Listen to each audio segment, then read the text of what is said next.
smoothie is absolutely one of the best things that you can do for a quick, easy, nutritious breakfast, but actually it's also one of my favourite things to do for an afternoon snack. We know that most of us don't get nearly enough veggies into our diet in particular, and so that's what I love to do. It's an easy, quick way of getting these fabulous veggies in there. The one that I'm going to do for you today is a pineapple green smoothie, and it's one of my personal favourites. So I'm combining the goodness of all these green veggies, especially things like broccoli, which are fabulous for gut health, with the sweetness and beautiful taste and extra fibre that you'll get from adding some frozen pineapple, some apple and some banana.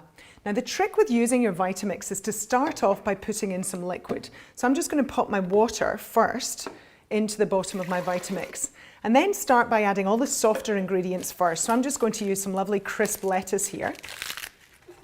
And the other great thing about using your Vitamix is that you can pretty much put in everything. So skin and all can go in here. A couple of florets of broccoli.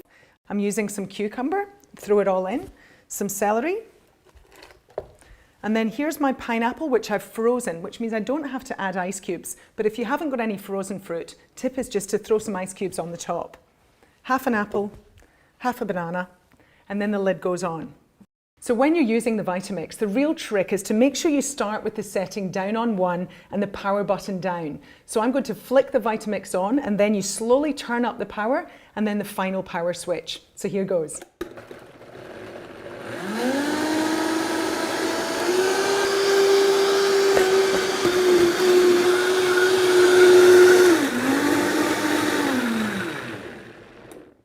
So you do the same thing in reverse order. When it's finished, open it up and I'm ready to pour.